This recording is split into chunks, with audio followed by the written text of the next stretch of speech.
সম্প্রতি পাকিস্তান বিমান বাহিনী আফগানিস্তানে আবার বোমাবর্ষণ করেছে। এই ঘটনা দেখে আমার আফগানিস্তানে তালিবানদের রিলিজ করা একটি গানের কথা মনে পড়ছে, যা তারা 2025 সালে নভেম্বরে পাকিস্তানের সামরিক বাহিনীর বিরুদ্ধে তৈরি করেছিল।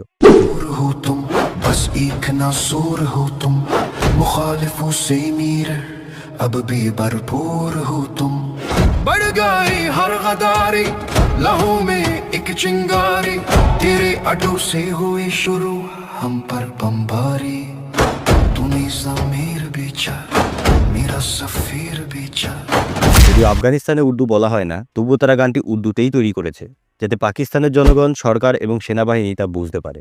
পাকিস্তান মাঝেমধ্যেই আফগানিস্তানে বিমান হামলা চালায়, যা এখন একটা রুটিন ঘটনায় পরিণত হয়েছে। 2025 সালে নভেম্বরে তাদের হামলায় 47 জন আফগান নাগরিক মারা গিয়েছিলেন, আর সাম্প্রতিক হামলায় নিহতের সংখ্যা বেড়ে প্রায় 70 জন দাঁড়িয়েছে। ভারত সরকার এই হামলার তীব্র প্রতিবাদ জানিয়েছে।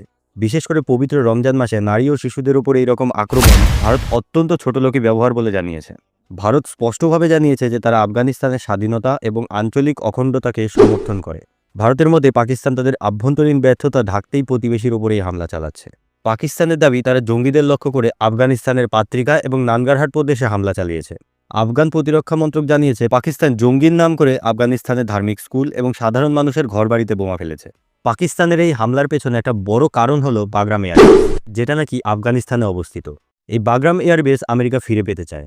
ডোনাল্ড ট্রাম্প আগেই ইঙ্গিত দিয়েছিল যে এই বেস না পেলে আফগানিস্তানের জন্য পরিস্থিতি খারাপ হতে পারে, আর এই জন্যই ধারণা করা হচ্ছে পাকিস্তান আমেরিকার হয়ে তালিবান সরকারের ওপর চাপ সৃষ্টি করছে।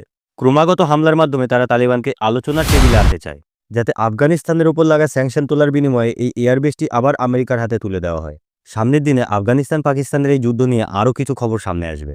এরকম দেশ বিদেশের খবর জানতে আমাদেরকে সাবস্ক্রাইব করে রাখুন।